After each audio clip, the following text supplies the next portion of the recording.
On parle aujourd'hui de quitus fiscal, entre autres. Tout à fait.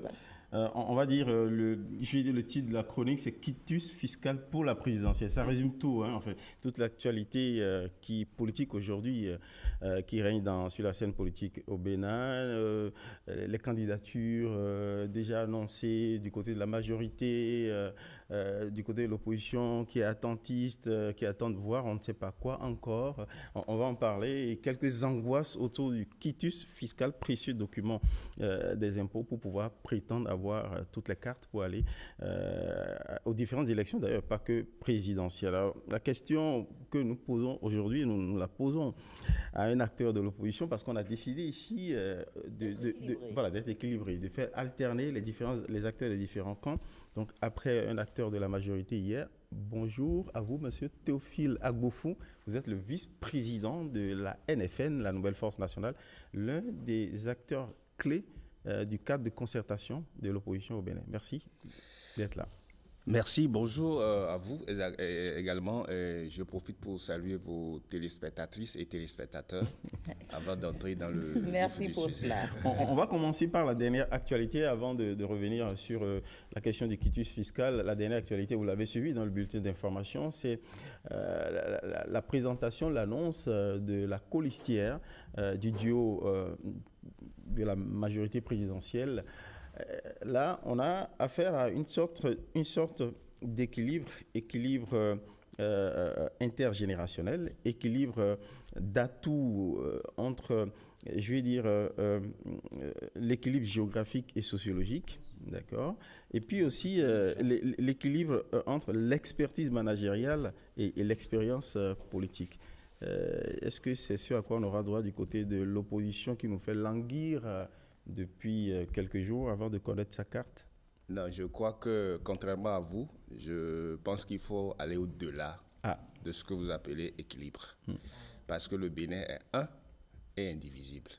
On peut choisir deux personnes, je dirais deux personnes d'un même village pour diriger le Bénin. Il faudrait qu'on efface de la tête des Béninois qu'il y a encore une partie du Bénin, il y a une autre partie du Bénin qu'il faut forcément associer. Non, nous avons dépassé ce niveau-là. Nous souhaitons que le débat, surtout que vous êtes des acteurs de la communication, je souhaite vivement qu'on enlève ce débat d'équilibre régional qui existe depuis nos aînés. Et il faudrait qu'on rentre désormais dans le schéma d'un Bénin unique, d'une terre qui appartient à toute la population béninoise et que n'importe quel duo de n'importe quelle localité peut vraiment diriger le Bénin.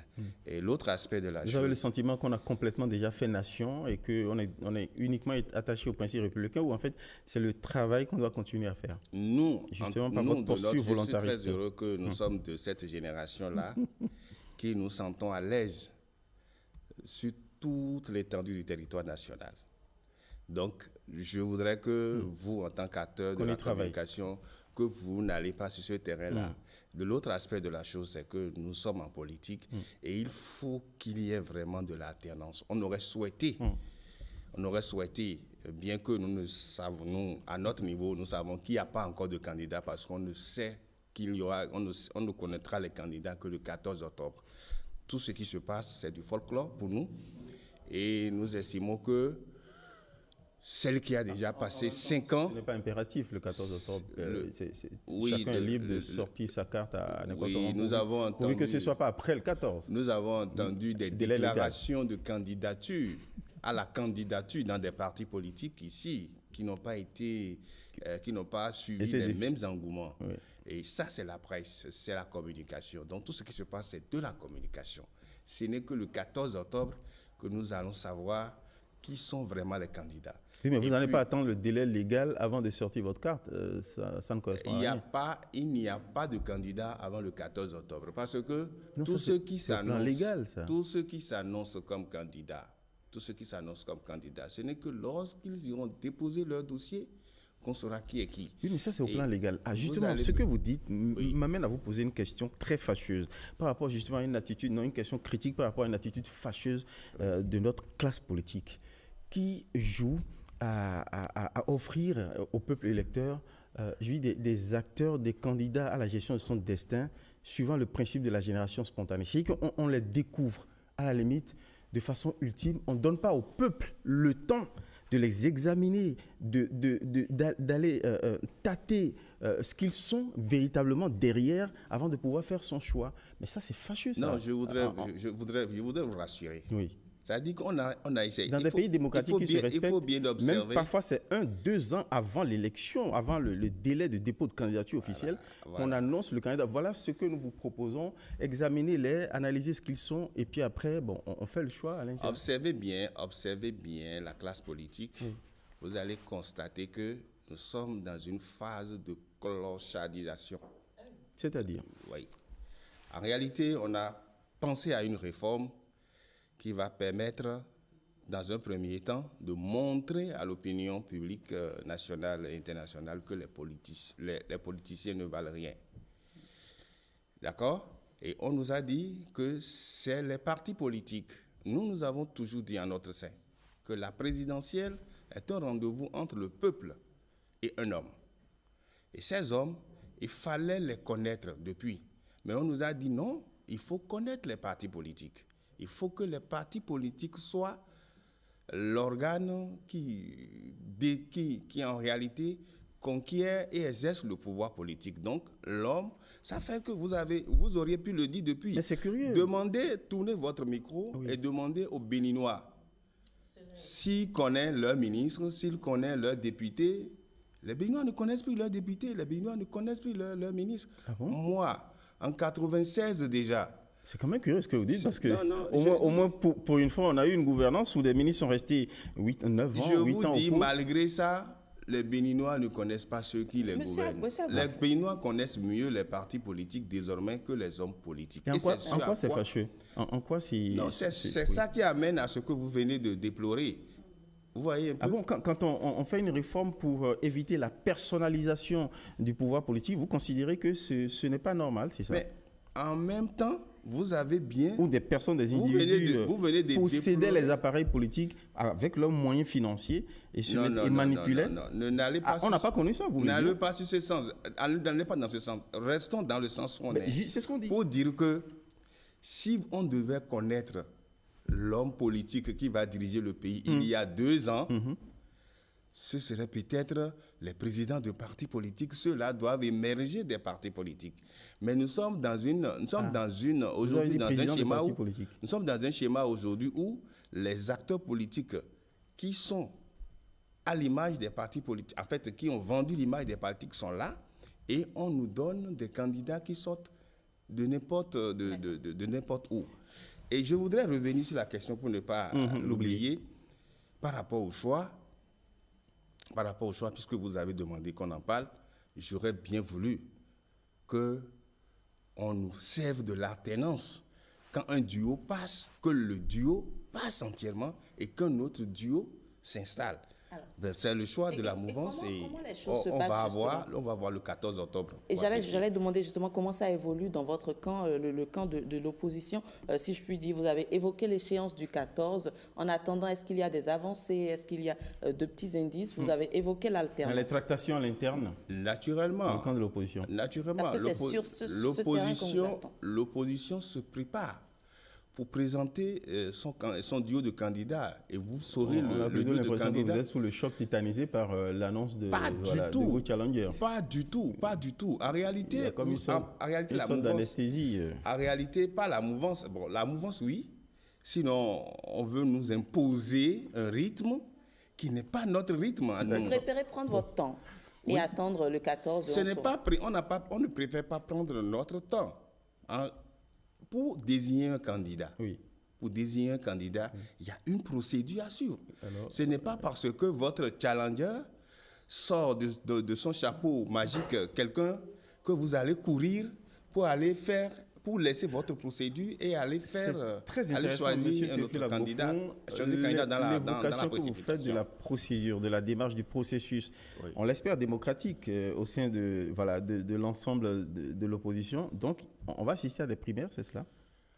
Si vous n'assistez pas à des primaires, vous allez assister au moins à une désignation en Conseil national.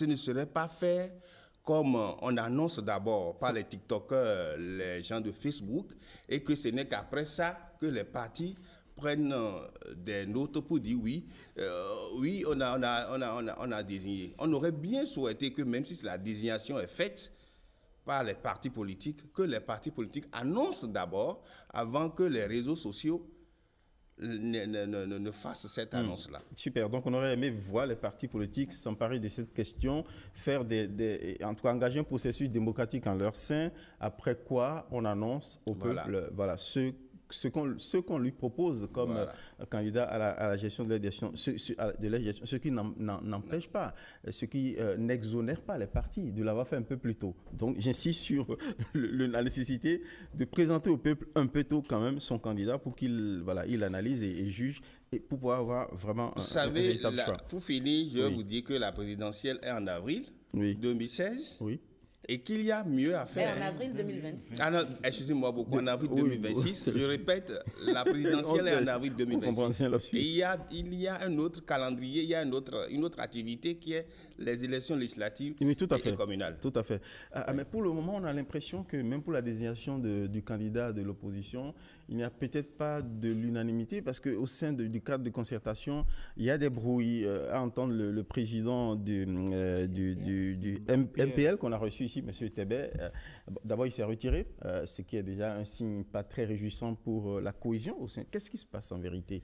Parce qu'il a considéré que vous n'êtes pas unis derrière l'idée d'avoir un candidat. Non, pas du tout. Vous savez, nous sommes à la veille des élections et je ne veux pas prendre trop du temps. D'accord. Donc, le président Tébet, qui est un ami personnel, un frère que j'appelle un frère, il a fait son choix à un moment donné, et vous savez, certainement sous la pression et sur la base d'autres considérations qu'il ne m'a pas encore expliquées. Mais il s'est expliqué ici. Mais il vous a c'est parce que vous ne vous entendez pas sur le principe de vous entendre pour désigner un candidat, ou un duo de candidats. Je suis sûr que vous savez et que vous avez compris. Il vous reproche d'aller en rang dispersé. Vous avez compris que ce qu'il a dit ne vous a pas convaincu. Parce que c'est pas à nous d'être convaincus, c'est le peuple qui écoute. Parce que je vais vous l'expliquer. Très bien. Vous savez, chez nous, c'est un non-événement. Parce qu'il n'y a pas de problème qui justifie que quelqu'un se sépare, que quelqu'un sorte du cadre de concertation de l'opposition à la date d'aujourd'hui. Il n'y a aucun problème qui pourrait justifier qu'on quitte. Certainement que M. Tébet a des informations que nous n'avons pas encore. Parce que nous sommes en train de travailler. Même ici, vous avez votre point de vue, j'ai mon point de vue. Mais ça ne nous empêche pas de continuer notre émission. Oui. Il n'y a aucun problème, il n'y a aucun camp dans le cadre de concertation. D'abord, je vous rappelle... Il a parlé de décisions qui ont été prises sans consulter. Je voudrais vous rappeler que le cadre de concertation a des objectifs clairs. Dans un premier temps, le cadre de concertation, c'est pour faire un certain nombre de revendications. La révision du code électoral, la relecture du code électoral révisé, il y a l'audit du fichier électoral, ce qui la liberté d'expression, la libération des prisonniers et otages politiques, le retour des exilés politiques. Donc, ce sont les objectifs autour desquels vous êtes réunis. On s'est réunis depuis novembre 2024. Mais pas aller d'abord à la conquête ensemble. Du pouvoir politique. Maintenant, quand la question est venue de travailler ensemble pour aller aux élections, c'est normal qu'on en discute. Et dans cette discussion, M. Tébet n'a pas pris position. Il dit, mon parti ne va pas aux élections, ce qui est normal. Et nous avons dit, OK. Parce qu'il n'a pas de parrainage. Non, ce n'est pas le parrainage, parce que aujourd'hui, tout le monde est focalisé sur le parrainage, mais l'élection même, c'est l'élection législative d'abord. MPL aurait pu aller aux élections législatives, mais ils n'ont pas voulu. Donc, on décide d'y aller ensemble. Et puis, dans les préparatifs, c'est normal qu'il y ait des discussions. Et à aucun moment... Et vous n'avez pas fini de discuter. À aucun moment, il n'a montré même son insatisfaction. Il n'a jamais montré son insatisfaction. Il n'a jamais montré une certaine difficulté à collaborer. Moi, le jeudi, on tient une réunion et je crois le vendredi ou le samedi, j'apprends qu'il a déposé sa lettre de démission, alors que la veille, on l'a retrouvé aussi avec de l'UPR. Donc, c'est une surprise pour vous. C'est une surprise. En revanche, est-ce que c'est une surprise pour vous d'avoir observé que l'annonce de la candidature de la majorité a suscité curieusement de l'enthousiasme dans le rang d'activistes politiques qui vous étaient plutôt favorables et féroces contre le camp présidentiel? Je pense qu'on ne partage pas les mêmes opinions par rapport à ça. On peut vous la citer. Il n'y a pas d'enthousiasme. On peut vous la citer je suis surpris. et rapporter. C'est sur les réseaux, hein? C'est factuel. Non. Sur les réseaux, moi, je suis... Et c'est factuel. C'est pas le fruit de l'intelligence artificielle. Je fais partie des rares acteurs politiques très actifs sur les réseaux sociaux. Dites-moi. Et je peux vous dire, on se connaît. Et derrière ce qui se présente sur les réseaux sociaux, on se voit, on se parle et on échange. Le blanc a bien fait les choses, qu'il y ait ce qu'on appelle inbox. Oui. D'accord? Donc, quand quelqu'un affiche quelque chose, derrière, il te dit autre chose. Et nous, on est à l'aise. On est à l'aise. C'est de la communication. Ça, nous, on sait que c'est de la communication. Et pour nous, je voudrais vous rassurer que la présidentielle est en avril 2016. Oui. Donc, ce qui se passe là... 26. Excusez-moi beaucoup. Vous êtes un peu marqué par 2016. J'ai tellement travaillé en 2016. Donc, la présidentielle est en avril 2026. Et l'échauffement que les gens ont commencé tout de suite là, ils vont s'essouffler quelques jours et vous allez constater. Vous constatez qu'il y a de l'engouement, mais que... Il n'y a pas d'engouement, il n'y a pas d'enthousiasme. Il n'y a pas d'engouement, il n'y a pas d'enthousiasme. Il n'y a qu'à peine 10 ou 13 personnes qui agitent la toile et qui veulent vendre quelque chose. Ça ne prend pas. Au contraire, les gens sont énervés. Et ceux-là, on ne leur donne pas la possibilité de s'exprimer. Ça manifeste parce que, je ne sais pas, Osias le sait, Patrick également, nous avons à la rédaction promené notre micro, mais ce qui revient, c'est généralement beaucoup d'enthousiasme, de l'espoir. Je l'ai dit ici, les jeunes sont très impatients d'accueillir un candidat présenté et qui prône justement ces valeurs. Je voudrais qu'on s'entende sur le fait qu'il faut patienter jusqu'au 14 octobre pour voir l'autre manche. Mais la vraie campagne pour la présidentielle commence après 11 janvier 2026. Ce serait dommage quand même pour le peuple électeur, pour les citoyens. Nous sommes des acteurs politiques et nous savons que le jeu qui est joué, le jeu qui est imposé pratiquement en demandant qu'on dépose la candidature de la présidentielle avant les élections législatives, alors que les élections législatives viennent plus tôt que la présidentielle, nous n'allons pas jouer à ce jeu. Nous n'allons pas nous laisser prendre à ce jeu pour que la campagne présidentielle inhibe la campagne des législatives. C'est votre stratégie. De toute façon, toutes ces élections sont liées. Vous savez, la présidentielle est liée aux législatives. Non, nous souhaitons et nous vous demandons en tant que Béninois d'abord, qu'on ne noie pas les élections législatives dans la présidentielle. Parce que ça va très mal jouer pour notre pays pour les 10 prochaines années. Sur la question du quitus fiscal, est-ce que vous pensez que les démocrates, principal parti représenté à l'Assemblée, s'angoissent pour... ce parti a de vraies raisons de s'angoisser par rapport au quitus fiscal? Tous les partis politiques du Bénin, tous les partis politiques de l'opposition, plutôt j'allais dire, doivent s'inquiéter. Pourquoi? Et d'ailleurs s'inquiètent. Les démocrates invoquent le déclenchement tardif du processus d'attribution et aussi, ils récusent le choix imposé de choisir justement son élection à laquelle on requiert le quitus fiscal. Moi, je vais vous donner 3 raisons pour s'inquiéter. Pour s'inquiéter de ce dispositif qui est un dispositif d'exclusion et de confiscation du pouvoir politique. Expliquez-nous. Première raison, le Code des impôts a prévu les dispositions par lesquelles le service des impôts, la Direction générale des impôts va récupérer ces impôts. D'accord?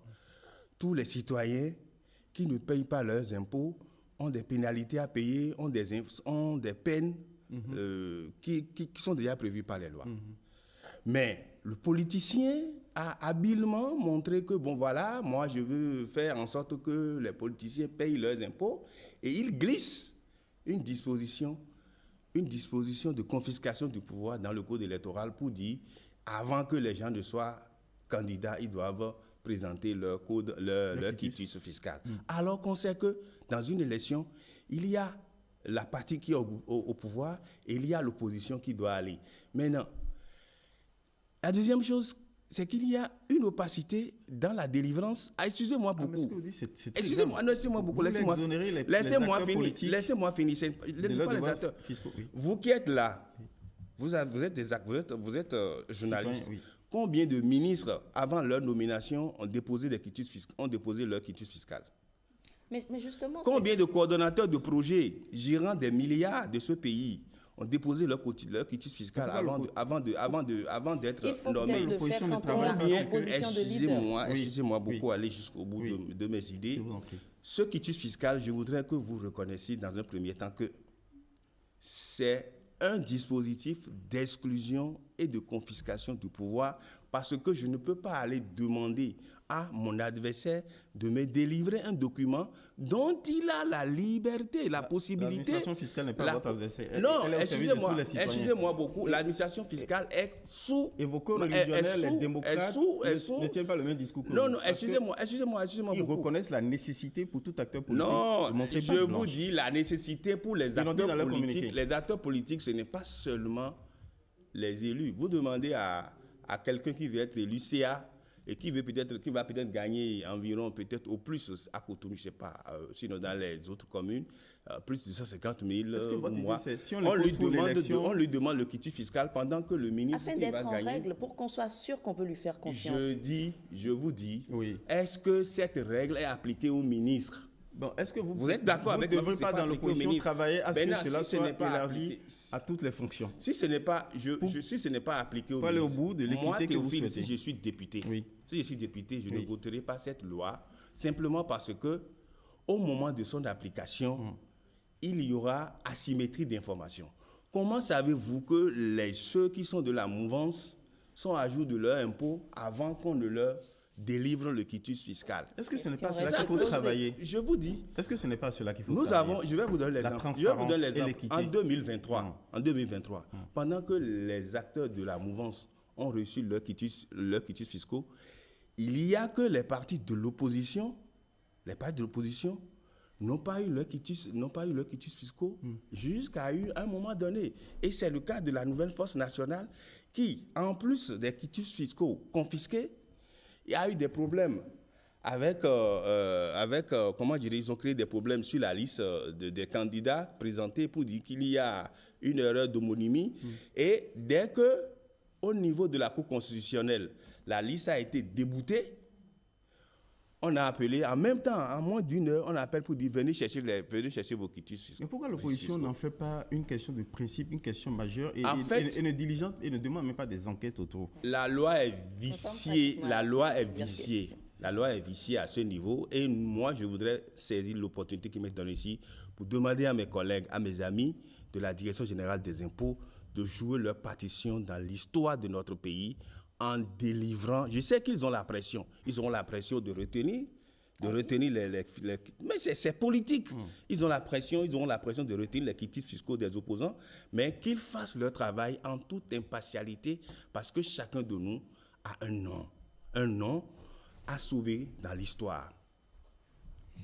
On vous aura entendu. On l'aura compris. Merci beaucoup. Nous sommes malheureusement à la fin. Oui. Le débat, il était très passionné.